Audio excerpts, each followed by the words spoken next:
Happy Sabbath. Today is, let's see, November 11. November 11, 2017.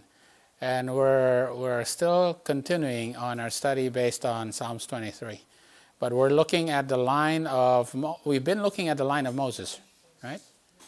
We've been looking at the line of Moses and how Moses was prophesied that he's going to be the shepherd, right? Moses is going to be shepherd as he and Aaron shepherded the flock of the children of Israel out of Egypt. And they asked Pharaoh, let us go so that we can worship in the wilderness, right? Let us go so we can worship in the wilderness. And they had a lot of experiences until the time that they built their tabernacle, right? Yeah. So let's go to that part, all right? Yeah, we did the line of Moses from the time that he was born until the time that they built a tabernacle, right? They built a tabernacle right here. Oh, let me back up one more. I already. Okay, they built a tabernacle, right? Moses was the shepherd that was promised, because even the mother and father of Moses said, we have to save this boy, because we know that the 400 years is almost over. You know, the 400 years that was given, the prophecy that was given to Abraham, it's almost over. And this boy here is a goodly boy. Yeah? They realize that he is going to be the deliverer, right? And that's why they had to save him in the bulrushes of the Nile, right? Yeah. And Moses was a type of Jesus. Because Jesus was also hid. Where was Jesus hid from Herod? In Egypt also. He was hid in Egypt. Okay, remember, so we have the story, and they had the green pastures in Goshen, and they were in the still waters of the Red Sea, and the still waters of Elam, and they had a reformation at the wilderness of Sin, right?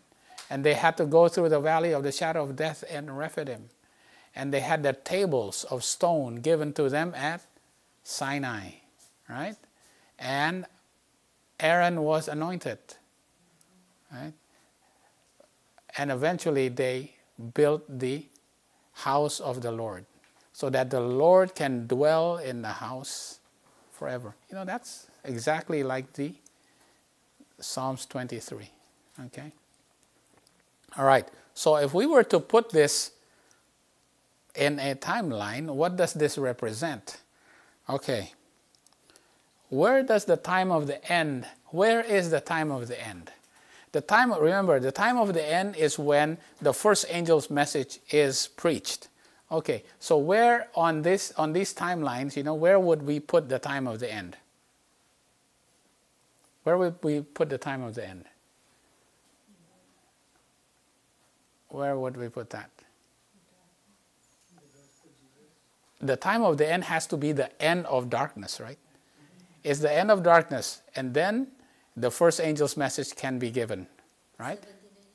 1798 and 1989, right? So it has to be at the end of darkness, because the light is going to be given, right? After the bondage, after the darkness, after this time of want, right? So you got to have, you put, right, 1989 here, which is the time of the end. All right, what comes after that? When is 9/11? What are the characteristics of 9/11? There's going to be a outpouring of the Spirit, right? This is the outpouring of Spirit came upon Jesus, right? Yeah, the still waters, right? So that's it's very easy to see right here, because that's going to be the outpouring of the Holy Spirit, and we know that is the starting of the judgment of the judgment of the living, right? So we'll put 9/11 right there. Okay, where's midnight? This is a little tricky, but it's not that difficult. Where's midnight? Yeah, where specifically? Is it at the cross or before the cross? Before the cross. Right, because when was... When he was arrested. Right, when Jesus was arrested, right? Right, that's midnight. Okay, so that's not too difficult, right? So we put here. Now I put it at a small, because now the next part is a little tricky. Where's the midnight cry? You can put midnight cry multiple different places here. I'm putting it like this. But where's the midnight cry? When the Passover. Yeah, you can put the midnight cry when the Passover, because who cried at when the Egyptians' sons, yeah, they all cried. There was a cry at midnight, right? You can put that there, okay? Right? Where else can you put that midnight, the cry at midnight? Who cried at midnight when Jesus was arrested? He threw the 30 pieces of silver and he cried. Judas. There was a midnight cry when Jesus was arrested. All right? Yeah. So here you can put it. That was before the cross. You can put the midnight cry here. Also, the midnight cry can also come over here, because that's when the outpouring of the Holy Spirit also happens. Okay, but the midnight cry, we're going to put it right here, the first initial one, okay? Yeah, there was a midnight cry because Jesus was then also crucified at the midnight cry. Okay, and then and you can put the Sunday law here, because that's the close of probation. Whose probation closed over here then? When Jesus was crucified, whose probation was closed? It's actually not whose... Judas, well, obviously his probation closed. Yeah, he closed his probation at midnight when he stood up from the table. And they said, okay, whoever put the bread in the sop, he's the one that's going to betray me. And what did Judas do? He stood up and went into the night, right? Yeah, he was closing his probation. But when, obviously, his Sunday law is when, he hanged himself, right? But who also closed their probation? The leaders. Who specifically were the leaders that closed their probation? Caiaphas, right? Caiaphas says, hey, are you the Son of God? And says, I am. And because he didn't believe it, he says, you are going to see me come down, right? Yeah, you're going to see me. Pontius Pilate closed his probation also, right? And all the soldiers that stabbed him, right? They closed their probation there. Right? Who also received their judgment here? Who also received his judgment here too, when Jesus was killed on the cross? The Jews. Well, yeah, they started closing their probation, but what about Satan? How did Satan receive his judgment also? He's no longer able to go up to heaven. He's now restrained on earth, right? Yeah, he can't go up to heaven back and forth. He used to be able to go to the gates of heaven, and he was talking to, right? He can't do that anymore here, right? Okay. So obviously midnight, you can put it here, but midnight and midnight cry. So there's like a small fractal of it, right? You can put a small portion of the line right there. But here also is obviously midnight. And the midnight cry, I already told you. We can put it right here. Midnight cry is another outpouring of the Holy Spirit, right? Yeah. Because Jesus was anointed in heaven, and then that outpouring of the Holy Spirit went down to his disciples. And then it also went to the Jews who were expatriates. They are expats. They all came to Jerusalem, right, for the Passover, right? But they also stayed for the Pentecost, and they also received the Holy Ghost also, right? Yeah. So that's the outpouring. There's a doubling for the disciples and also for the Jews, and like Aaron was anointed here. So an anointing here, midnight cry, and obviously there's a close of probation here, because whose probation closed here? For the Jewish nation it was now divorced when they killed Stephen, right? Because now the house of the Lord is not made by the hands of man, but it dwells in you, even the Gentiles. So even the Gentiles can dwell in the house of the Lord, can be the house of the Lord. See, now the house of the Lord is here forever, right? Yeah. Okay. So we can put these lines, but we can see there's smaller lines in the middle of a big line, all right? So in the, you know what? We're not done yet with Moses, because we're going to do a little bit about Moses and going to go into the story of Moses a little bit more detailed, all right? Okay, so we're going to go into more about the story of Moses. There's more that can be studied, you know. It's okay, we can keep doing this, you know, because the more we go into more detail, the more truths that we can understand from these stories, all right? Okay.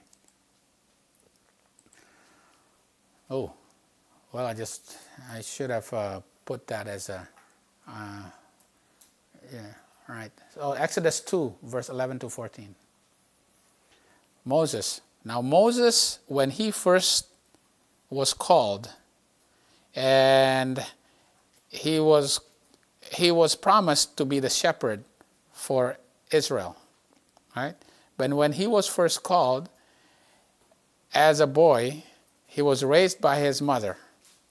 And then at an age, what age was it that he actually was given up to become the son of the daughter of Pharaoh? I think it's 12, right? Yeah. I think it was 12. So at 12 years old, he went, and he stayed there until he was how many years old?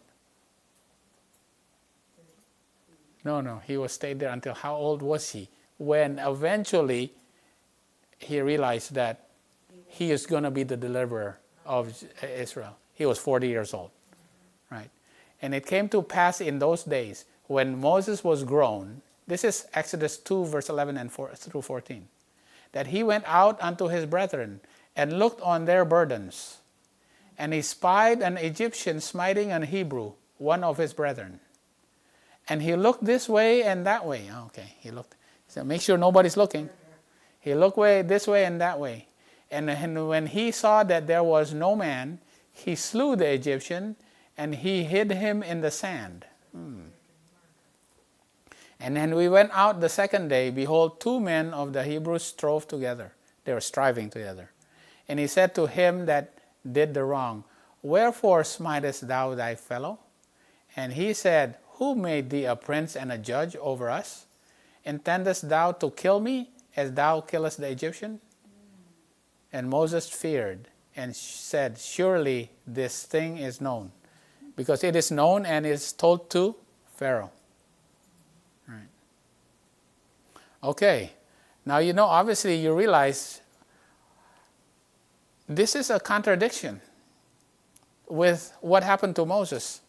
Because later on, when Moses had to deal with his brother and sister, who also wanted to be kind of like the mouthpiece of God, right? They said, hey, what about us? You know, we're also chosen. You know, we want to be mouthpiece of God. How come it's our little brother that is the mouthpiece of God, right? We want what Moses had to deal with that issue in his family.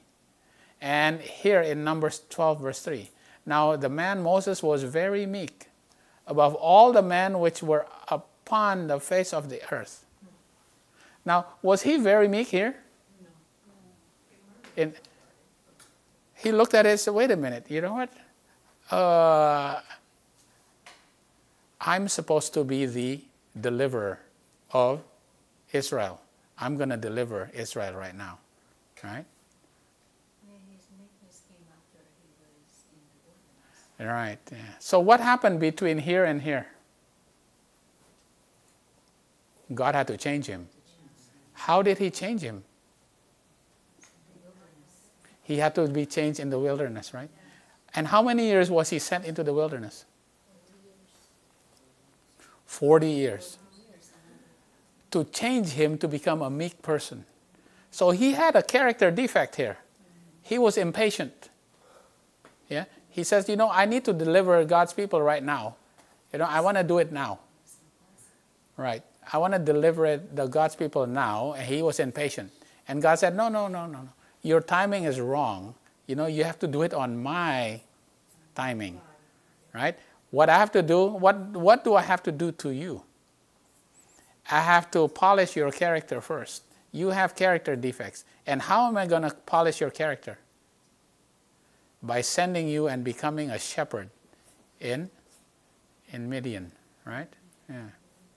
The Lord had himself led Moses in a special manner and had revealed to him his glory as to no other upon the earth. He was naturally impatient, right? He was impatient right here. Why was he impatient? He wants to be the deliverer. God's covenant is said to Abraham that we are going to go back to Canaan.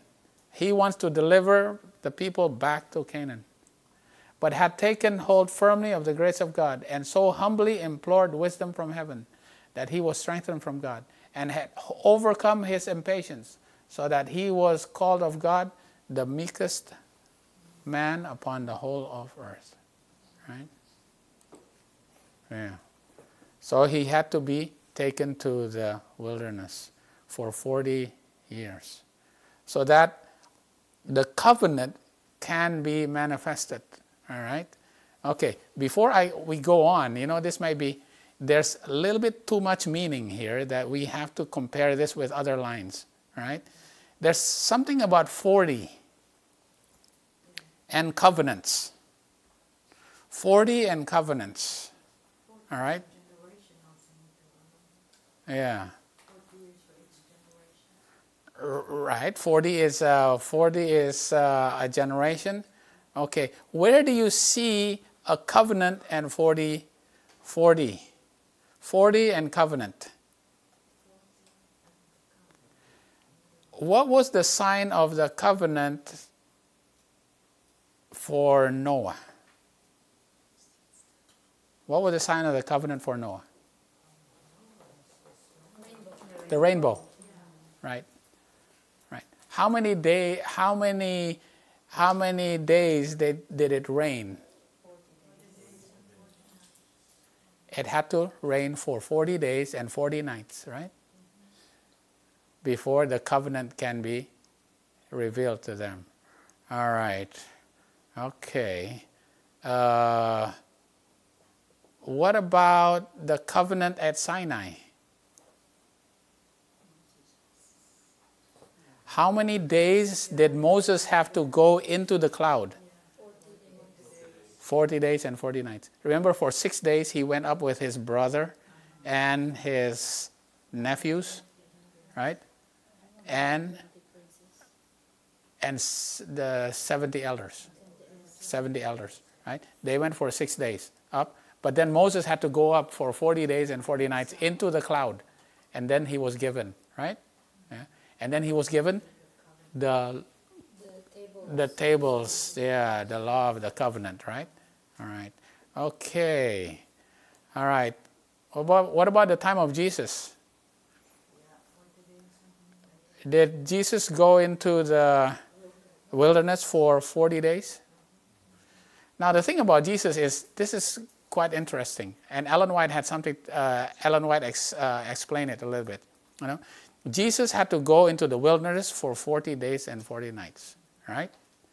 At the end of the 40 days and 40 nights, he was really hungry. He didn't eat for 40 days, so he's really hungry. Yeah, he didn't drink either, right? So what did Satan come and tempt him with? Oh, are you hungry? Turn this stones into bread. But did Jesus fall into that trap? No. Jesus did not fall into that trap because and Ellen White said this, her words were like this, right? It's in Desire of Ages, page 121, right? Jesus was tempted in the wilderness for 40 days, tempted to make bread out of stone by Satan. But Jesus did not fall. he waited for God's time to bring relief. It was not time yet. You know, that 40 days hasn't finished yet until the temptation. You know, he has to overcome the temptation. He has to be tested, right? There was God's time. So there's a time.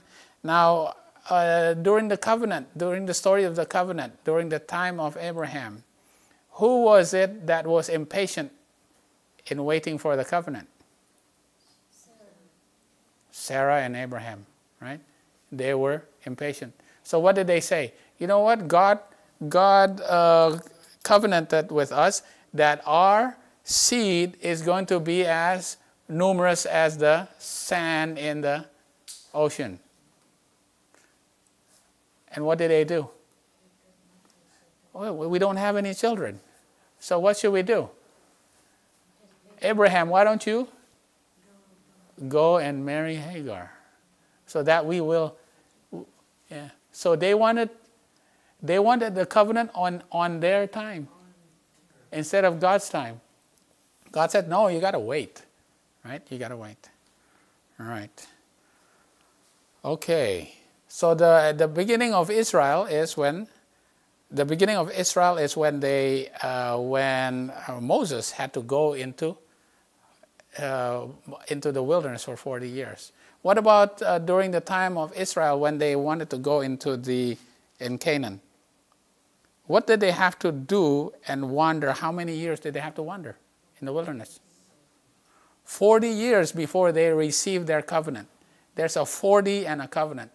They had to wander. Why did they have to wander for 40 years? Why did they have to wander for 40 years? Yeah, 40 years is what? What does that 40 years symbolize? Right. Acts 7, verse 23 to 25. Oh, okay. Here. We'll do this. We'll go back to Moses first. And when he was full 40 years old, this is Moses, it came into his heart to visit his brethren, the children of Israel. And seeing one of them suffer wrong, he defended him and avenged him that was oppressed, and smote the Egyptian. For he supposed his brethren would have understood how that God by his hand would deliver them. But they understood not. Right? So he said, hey, I'm supposed to deliver you. But you don't understand. So he was impatient. He knew that he was going to be the deliverer. Yeah, but he was impatient. He did not know that God says, well, you know what? You have to learn to be a shepherd first. You have to learn to be a shepherd first before you can lead my flock. Yeah, you can't be a general of the world. You know, he was taught for 28 years in the courts of Egypt, universities of Egypt, and you want to lead God's people like this, you know, as an Egyptian general? All right. So what also happened to the children of Israel? They had to go through their 40 years as well, all right? Right. It's in Numbers 14, it's verse 33 to 35. So they spied the land of Canaan. Also 40 days. Right. How many days did they spy the land? For 40 days, right? How many spies went in there? 12, right? Yeah, one spy from each tribe. And how many of them said that we cannot conquer Canaan because there's too many giants there? 10 of them, right? And because of that, they were punished, okay? And those 10 had to die. And not only those 10 had to die, but the rest of them, because they all murmured right there. They all murmured. Said, there's no way we are going to be able to conquer Canaan. So they all murmured, and did they all die? Did all of them die? Okay, let's see. And your children shall wander, because the children did not die. Yeah, it was those who were above 20 years old. They all had to die. Everybody above 20 years old, except for Caleb and Joshua. And your children shall wander in the wilderness 40 years and bear your whoredoms until your carcasses be wasted in the wilderness. After the number of days in which ye search the land. See, you were searching the land for 40 days. Each day for a year. So he was teaching the what principle here? Year-day principle.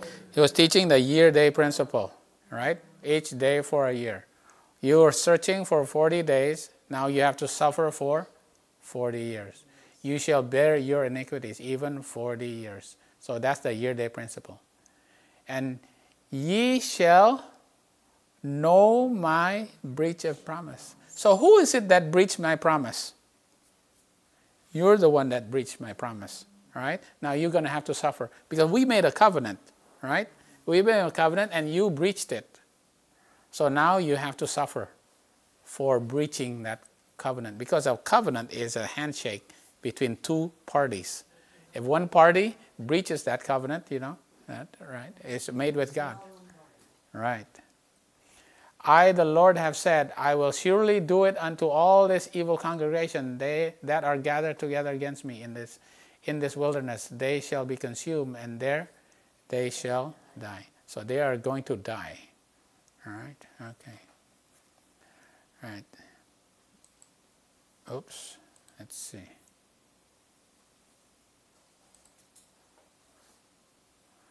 Numbers 14, verse 21 and 22. But as truly as I live, all the earth shall be filled with the glory of God, because all those men which have seen my glory and my miracles, which I did in Egypt and in the wilderness, and have tempted me now 10 times, and have not hearkened to my voice. You know what? You are going to have to suffer for 40 years. You know, those 10, for some reason 10 is very, very prominent here. Those 10 spies, they don't believe that they can conquer Canaan, right? And you have tempted me 10 times in the wilderness. Because of this, you are going to have to suffer, right? You have to suffer. You have to suffer for 40 years. You have to wander for 40 years. The Lord declared that the children of the Hebrews should wander in the wilderness 40 years, reckoning from the time they left Egypt. Okay, so from the time they left Egypt, because of the rebellion of their parents, until their parents should all die. So it's not the children, it's for the parents. Thus should they bear and suffer the consequence of their iniquity 40 years, according to the number of days they were searching the land, a day for a year. And ye shall know my breach of promise, right? You shall know, because you breached the promise. They shall fully realize that it was the punishment of for what? Their idolatry and rebellious murmurings. It's a punishment for their idolatry and murmuring, which had obliged the Lord to change his purpose. Wow. The Lord had to change their purpose, his purpose. He had a purpose for them, but because they are constantly rebelling and committing idolatry. So one of these 10 times that they were tempting God is committing idolatry, right? God had to change his purpose concerning them. Caleb and Joshua were promised a reward in preference to all the hosts of Israel, because the latter had forfeited all claim to God's favor and protection. Oh, if you breach his promise, you forfeit, the promises that he gave to you, that you can, all the blessings that he promised to you, you forfeit all of that. I was just curious. Aren't you curious about these 10 times? Have you ever studied what are the 10 times that the children of Israel tempt God? We studied 7 times, so 10 times. Why is it 10? Why is it 10? What does 10 mean? We already know what 10 is, right? It's a testing. How are you tested? With trials and temptations. So there's going to be trials and temptations given to you. But what was their reaction to trials and temptations? They murmur. When they run out of water, what do? They should have said, well, you know what? God has led us in the past, and He's going to lead us again. But instead, what do? They murmur. Right? When they run out of food, they murmur. Right? These trials and temptations was designed by God for what? What is trial temptation designed by God for you? To polish your character. So that's why we have to be joyful for our trials and temptations. We shouldn't be murmuring for our trials and temptations. You know, when I made this study, I said, okay, we'll go on with the line. But then I said, wait a minute, you know what? I can't just leave this 10 times alone. I'm going to have to find out these 10 times. So, you know, we're going to sidetrack now, and we're going to study these 10 times. What are the 10 times that the children of God tempted God, right? Because right? Have you studied these 10 times? No. We studied the 10 days when Daniel was tested. Yeah. There. You know, the 10 is always a testing. 10 is testing, but here the 10 times, I don't remember anybody actually going down. Okay, here are the 10 times that they tempted us. You know, That's right. you know. So. Curious about it. 6 verses that have 10 times in the Bible. Oh, wow, that's good. Okay, yeah, it's about 10. It's about testing. It's got to be about testing, all right. But you know, so this morning, I decided that we're going to have a sidetrack here and do the 10 times. Okay, we're gonna study these 10 times, and maybe we'll find out something about what these 10 times mean. Okay, but remember, when God gives you trial and temptations in Rephidim, it's because of what? His love for you, right? He loves you, and He realizes you have characters just like Moses. Moses was impatient. You know what? I have to change that character. Let me polish that character, you know. Let me give these trials and temptations so that he can have a more polished character, right? After that. So, okay. All right, let's do this. All right. Okay. Now I'm going to ask you a question. All right. When was the first time? All right. Everybody remember the story of the Israelites coming out of Egypt? When was the first time? All right, I'm going to ask you, remember the first time that they murmured? We know they murmured a lot, right? They murmured a lot. But God said, you murmured and you committed idolatry. You murmured 10 times. You tempted me with your murmurings and your idolatry. When was the first time? Okay, we're going to go. There's 10 times, okay? When was the first time? Oh, very good, Sister Roni, very good. What did they do when they looked at the sea, and what did they see in front of them? What was the water? What was on the sides? No, it was mountains. They were trapped. In front was the sea, the sides were mountains, and what was behind them? The Egyptians, right? And what did they do? They murmured. Okay, number one. Okay, Sister Roni got it. All right, yeah, let's identify these. Oh, you know what? I can't give you number 2. I gave you number 2. Did you see number 2? Not yet, okay. All right. Number 1. And this is Exodus 14, verse 10 to 12. And when Pharaoh drew nigh, the children of Israel lifted up their eyes, and behold, the Egyptians marched after them, and they were sore afraid. And the children of Israel cried out unto the Lord. And they said unto Moses, because there were no graves in Egypt. Is that true? There's no graves in Egypt? Wait a minute.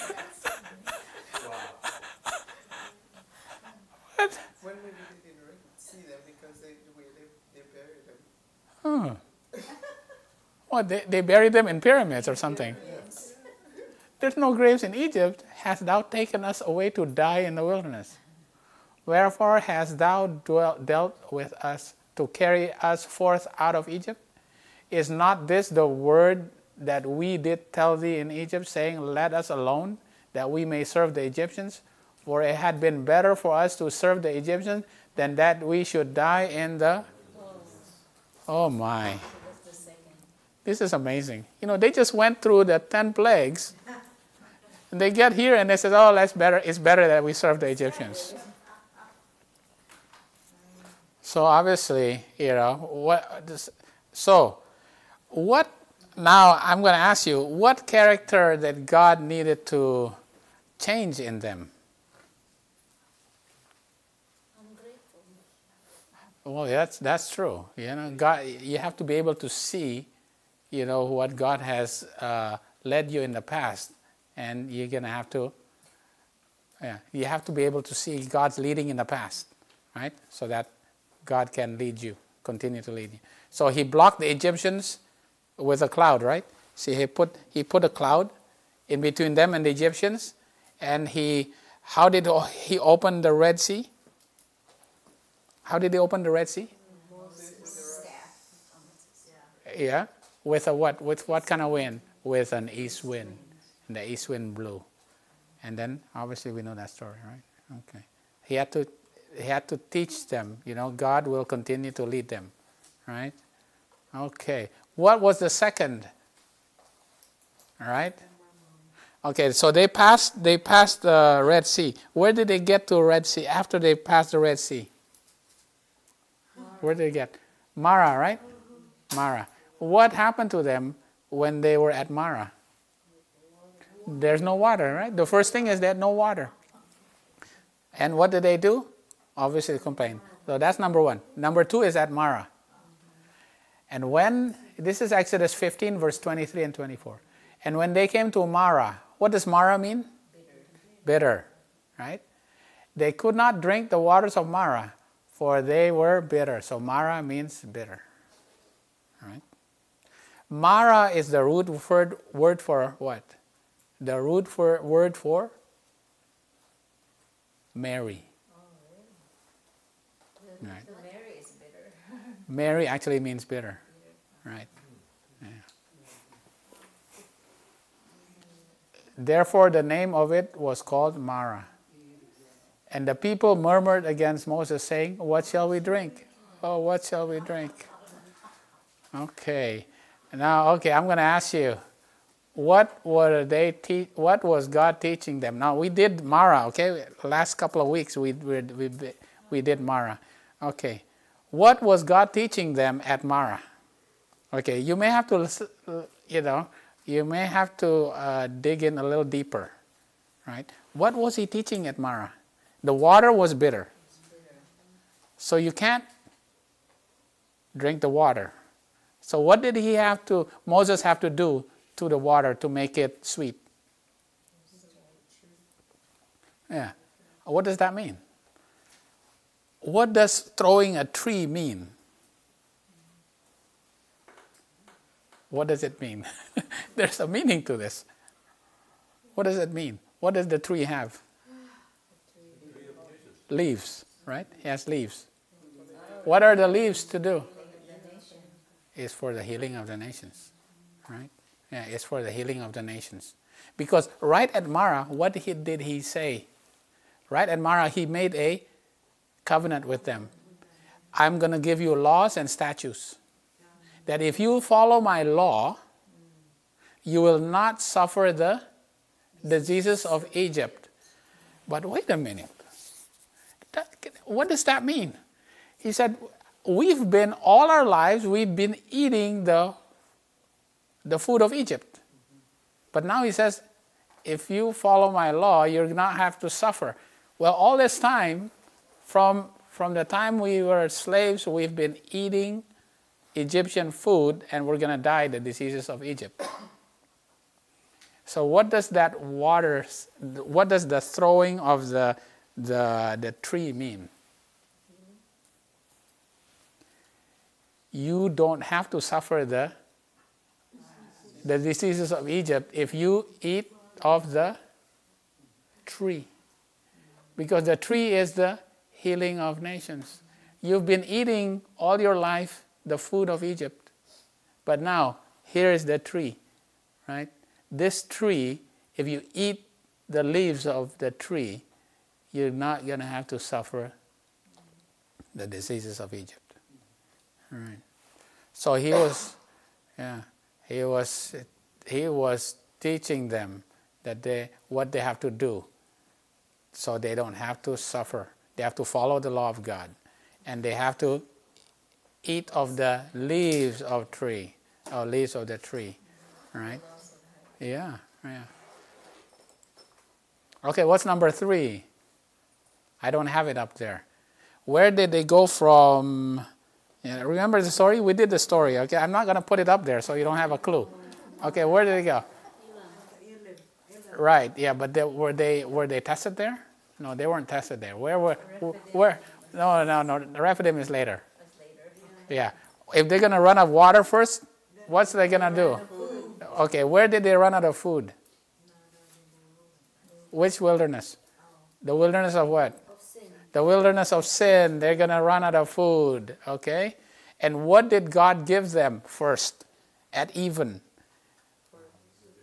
Quail. He gave them quail. Okay. All right. He didn't give them manna first. He gave them quail. Right? And we studied this, right? Because he was teaching them what? Okay, I'm going to give you quail, but then after that, I'm going to give you the better food. I'm going to give you angel food. Here, you want Egyptian food? I just told you, if you keep eating Egyptian food, you're going to die of the diseases. But I'm going to give you a better food. That Egyptian food is emergency food, right? You run out of food in the wilderness, I'm going to give you quail. That's emergency food. But I'm going to teach you that you're going to have to eat angel food. That's better food, right? Oops, I didn't divide this. Okay, anyway. And they took their journey from Elim, and all the congregation of the children of Israel came to the wilderness of Sin, which is between Elim and Sinai, in the 15th day of the 2nd month after their departing out of the land of Egypt. And the whole congregation of the children murmured against Moses and Aaron in the wilderness. And the children of Israel said unto them, Would to God we do die by the hand of the Lord in the land of Egypt, when we sat by the flesh pots, we had meat. And when did we eat? Bread. We had meat and bread. So what did he give them? Meat and bread. He gave them quail and manna. Right? So he was teaching them health reform right here. Right? They could not control their appetite. Right? Okay, some polishing to do. Okay, that's number 3. What's number 4? I wish I didn't put this, but it's already up. Okay, what's number 4? Exodus 16, verse 19 to 21. And Moses said, Let no man leave of it till the morning. Okay, the manna. All right, manna here. You know what? You can only collect what you need for that day. Right? Okay. Let no man leave of it till the morning. Notwithstanding, they hearkened not unto Moses. They didn't listen to Moses.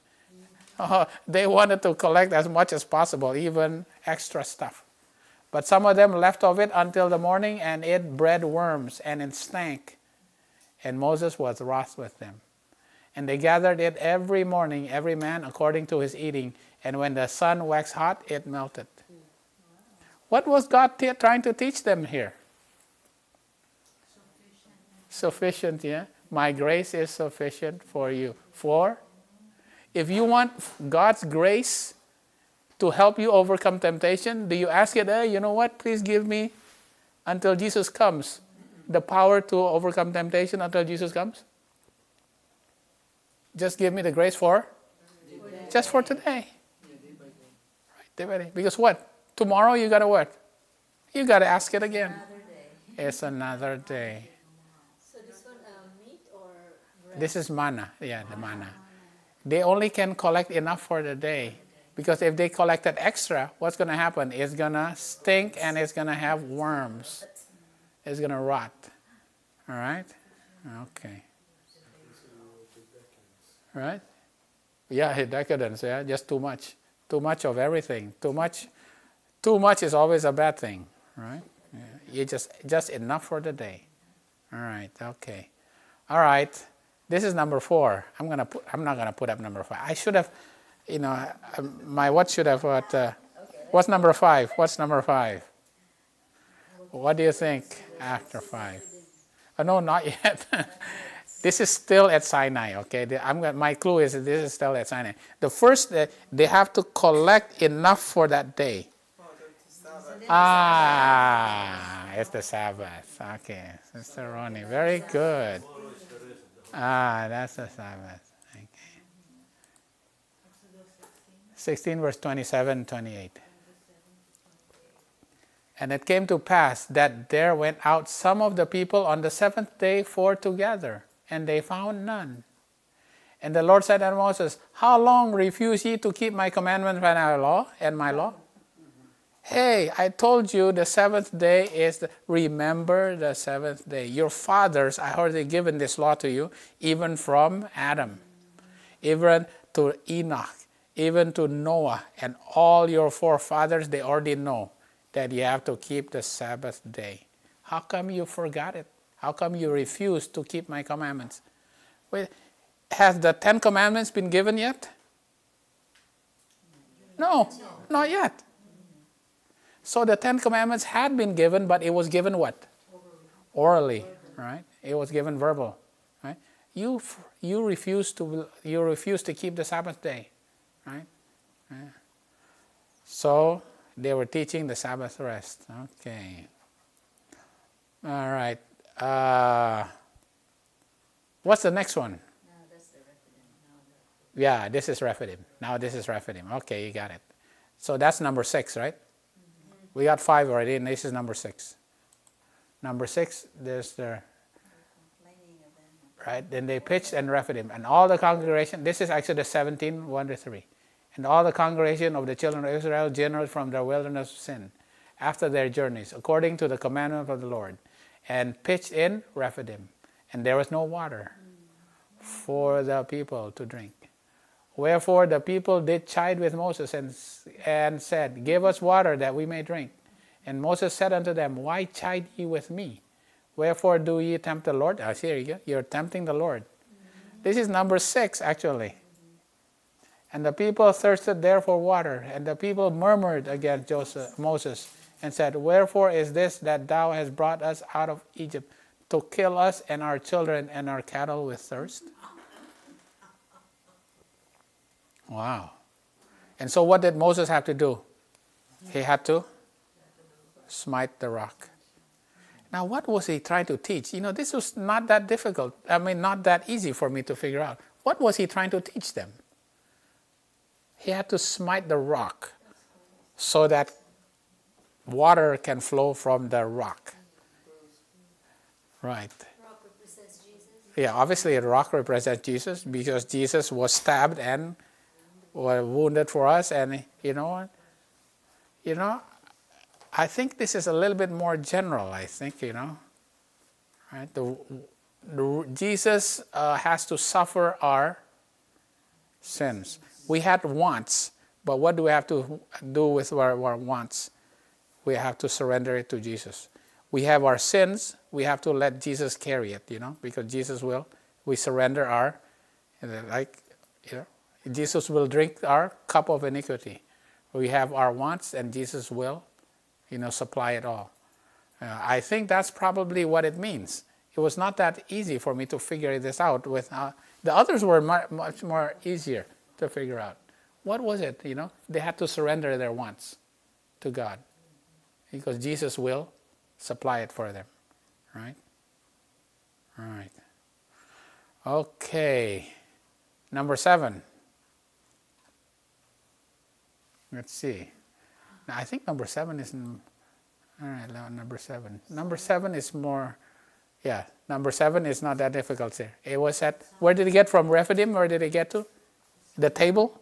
After Rephidim, what was it? Sinai. What happened at Sinai?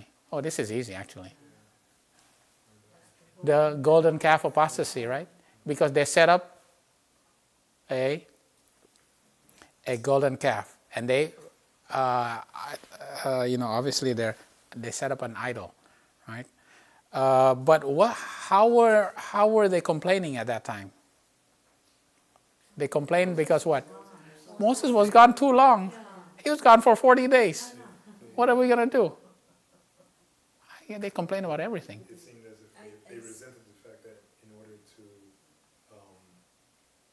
get their wants and so forth met, they had to go through Moses as an intermediary to speak to God.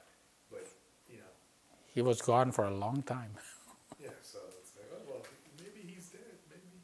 Yeah. Well, going back to Rephidim, there's in MR10, Masculitis, 115.2 and 3, said that, but just as the Lord led his people to Rephidim, of also he may bring us there also in order to test our faithfulness and loyalty to him. In mercy to us, he does not always place us in the easiest places. If he did, in our self-sufficiency, we would forget that the Lord is our helper in our time of necessity. Yeah. But he longs to manifest himself to us in our emergency and reveal the abundant supplies that are at our disposal, independent of our surroundings.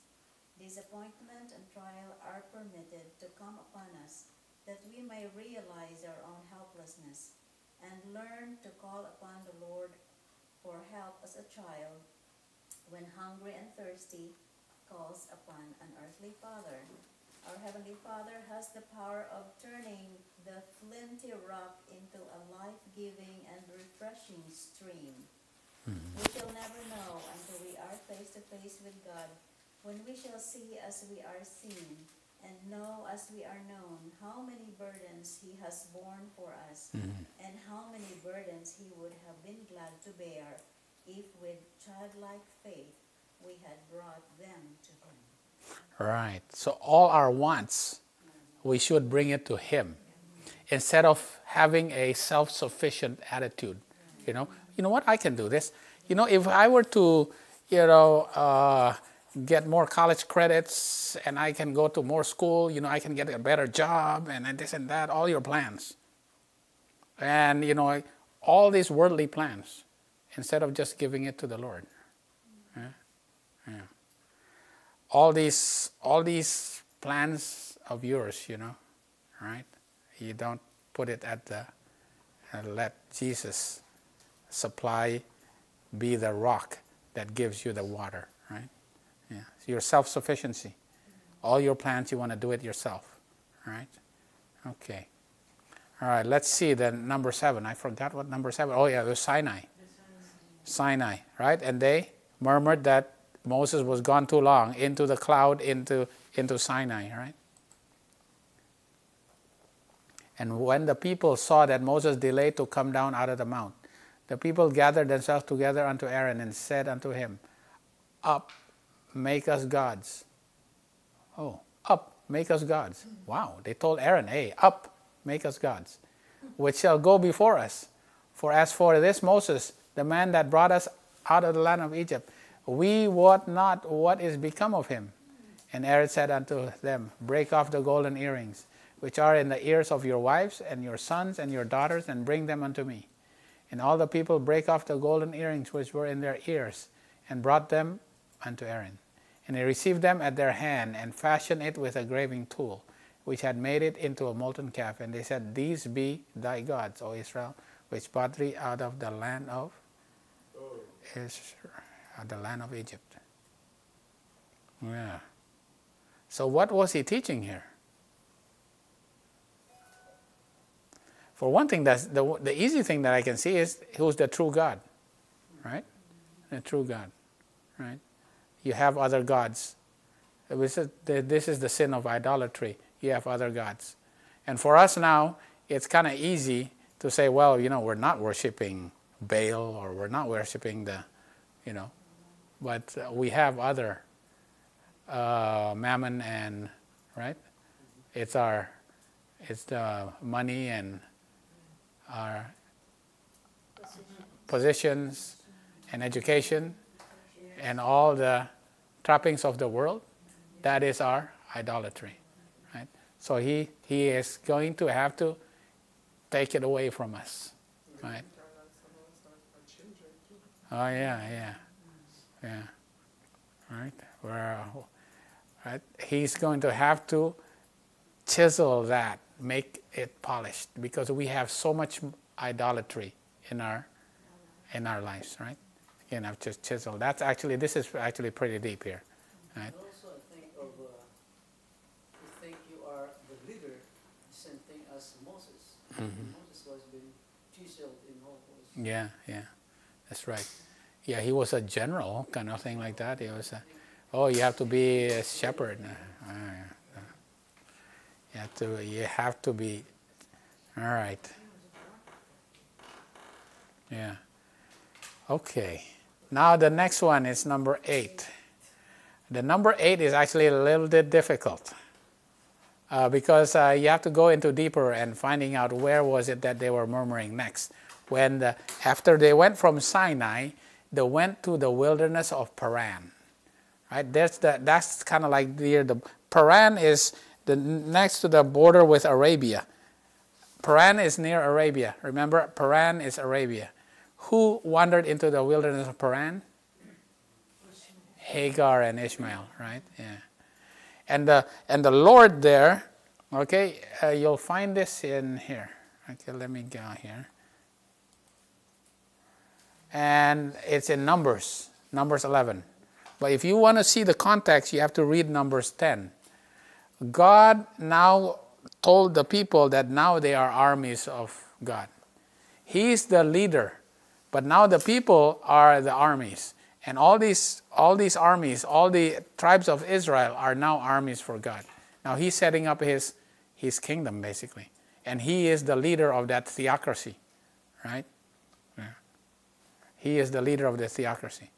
When you read Numbers 10, and you find out that what God is setting up, that he's the leader, and the people are the armies, and they have to conquer the nations of Canaan, right? They have to conquer the nations of Canaan, because they're now the army. But the people now murmured. Numbers 11, verse 1-3. And when the people complained, it displeased the Lord, and the Lord heard it, and his anger was kindled, and the fire of the Lord burnt them among them, and consumed them that were in the uttermost parts of the camp. And the people cried unto Moses, and when Moses prayed unto the Lord, the fire was quenched. Wow. They rebelled against his theocracy. And he called the name of the place Taberah, because the fire of the Lord burnt among them. You know, I did not know this story that well. So I had to go to the Patriarchs and Prophets here. You know, Patriarchs and Prophets, page 379. Furthermore, they had covenant to accept Jehovah as their king, right?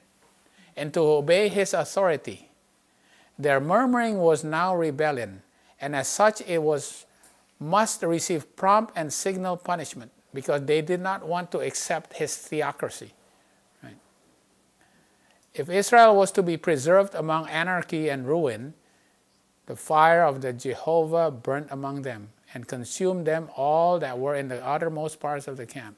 The most guilty of the complainers were slain by lightning from the cloud. Ooh. The people in terror besought Moses to entreat the Lord for them. He did so, and the fire was quenched. In memory of this judgment, he called the name of the place Taberah, or a burning, because they murmured against his theocracy. You know, it's pretty amazing, right? Patriarchs and Prophets 379.2. I did not know this story, you know. I'm glad I actually learned this, you know, because this is number 8. This is number 8, right? So where's the one that's the wilderness of Paran? Yeah, it's in. You go back to Numbers 10. They went from Sinai, and then they went to the wilderness of Paran, and you can see that. And that's where they rebelled against the theocracy of Jesus. Jesus is their king, right? Yeah. Okay. Jesus is teaching that he is the leader. He is their leader. You know, maybe you want to be a leader, or you don't want to be led by Jesus. You know, these things has to be chiseled out of your character. Okay, number 9. Okay, number 9. Number 9 is in Numbers 11, verse 4 to 6. It was not very difficult because we studied this. Right after that, right after Sinai, they went, and the mixed multitude, what happened to the mixed multitude?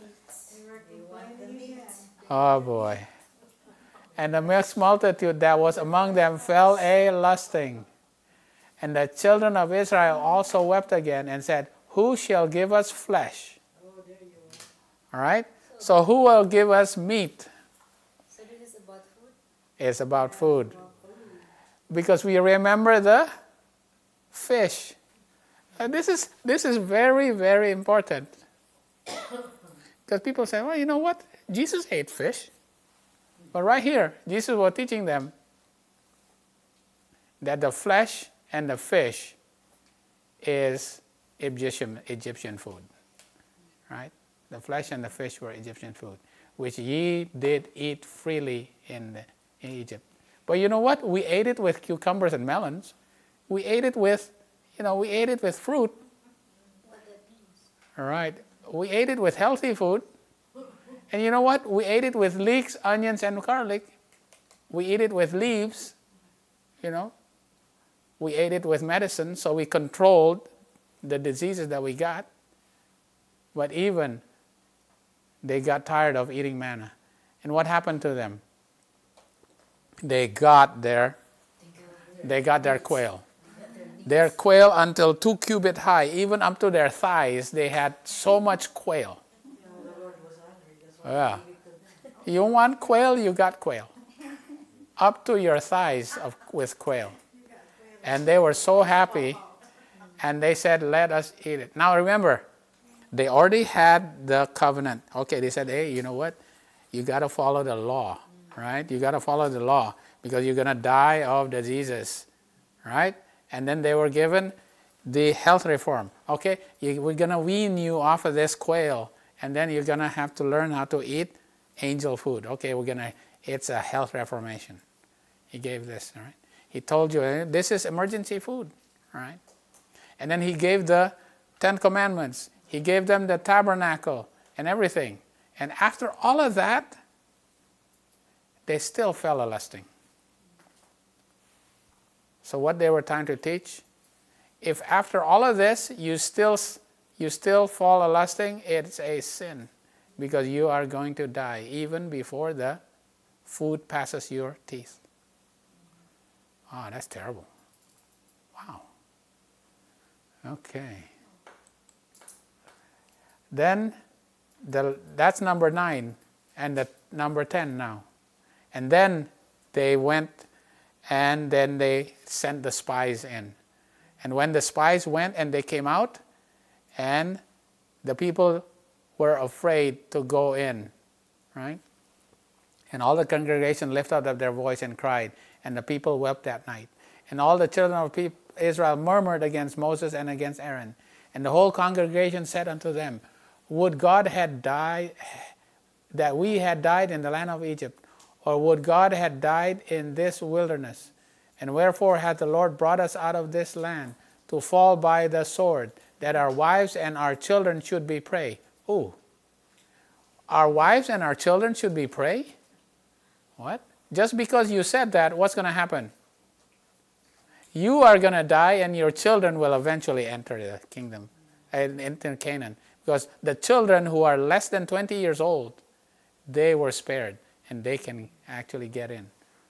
And those who were older than 20, they all died in the wilderness except for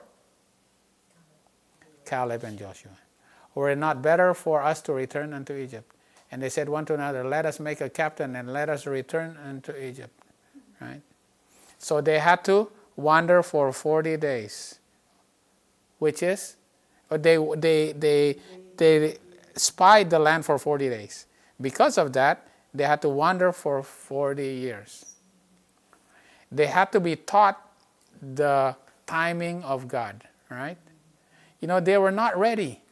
They were not ready to go into Canaan. They're not ready with all their faults. They had to be polished. They had to be they had to suffer 40 years, just like Moses had to suffer 40 years. Jesus went and suffered 40 days, right? This 40 is so amazing, right? And they had to go and suffer for 40 years. There is God's timing, the fullness of the time, right?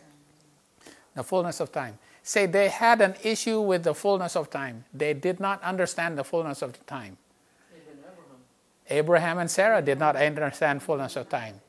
Moses did not understand fullness of time. He says, hey, it's time to go. He says, no, it's still 40 years before it's time to go. So do you think in the end of time now, there's going to be an issue about the fullness of time? People are not going to know when the fullness of time. They're going to say, you know what? We have to conquer Jericho. We have to now convert all the world. The Gentiles have to be converted now. We want our what? We want our covenant.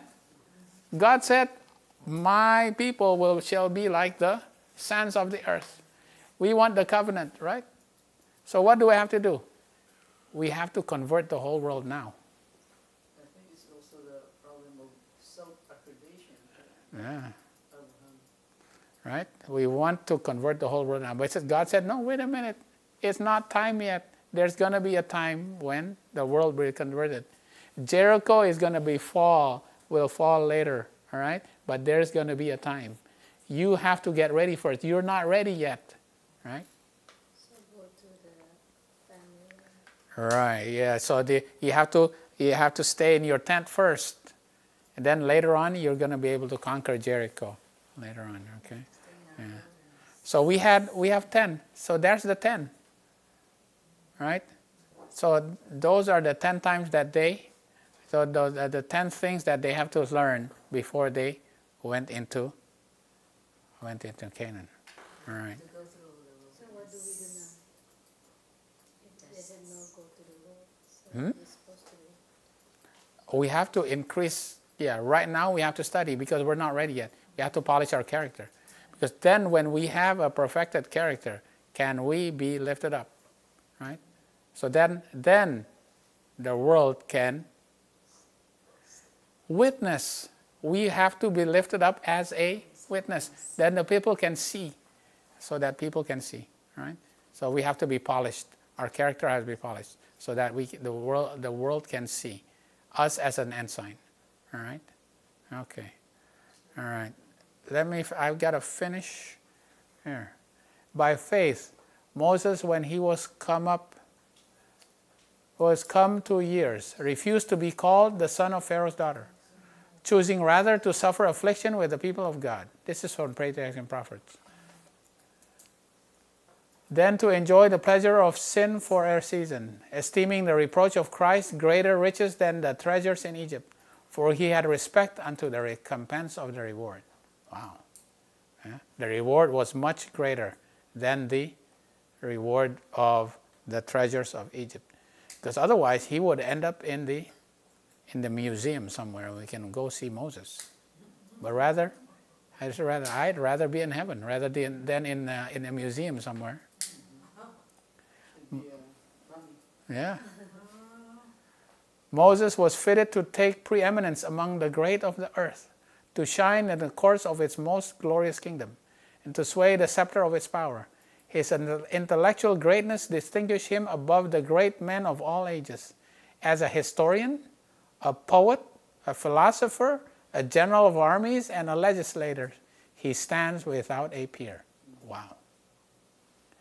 Yet with the world before him, he had the moral strength to refuse the flattering prospects of wealth and greatness of fame, choosing rather to suffer affliction with the people of God than to enjoy the pleasures of sin for a season.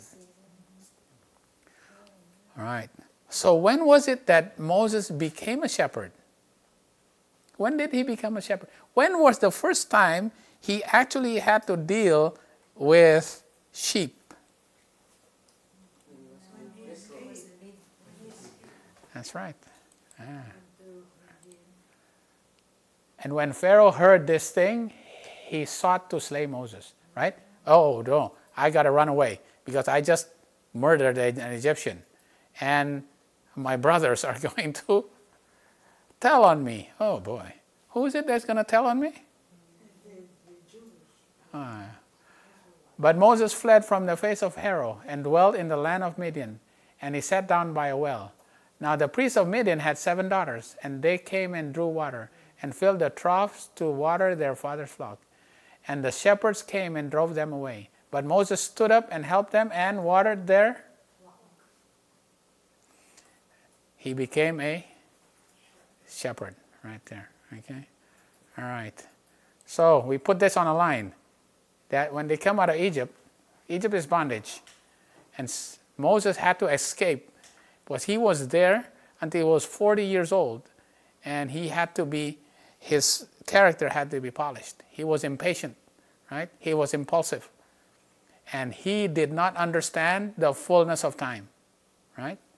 So he had to be taken into his 40-year wilderness experience for him to be turned into a shepherd. All right. Okay, so we'll stop right here. We just, you know what? We just got to step 1 right here. It's going to be faster when we go, but we had to sidetrack because we wanted to learn about the 10 temptations, right? The 10 trials. So if we are coming upon trials and temptations, when things are looking down and things are not looking, the way we were expecting it to be, what is our reaction supposed to be? God has led us in the past, and he will continue to lead us. Because what we are suffering right now is his, what? Is his polishing of our character. He looks at us and he says, I love you, but you still have some rough edges that I have to polish with trials and temptations. So we have to praise God for our trials and temptations, right? That's right. Because what is the reason for that? Because when we look back, what do we see? That was nothing. At that time when we went through it, oh boy, that was hard. But then when we overcome and bigger things, bigger temptations come to us, we look back and say what? Praise God, that was really nothing.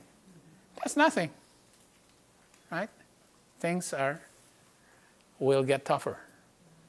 But the reason why things get tougher, because then we can look back and see that everything that he led us through was actually quite easy. Right? Okay. And that is a more sure word of prophecy.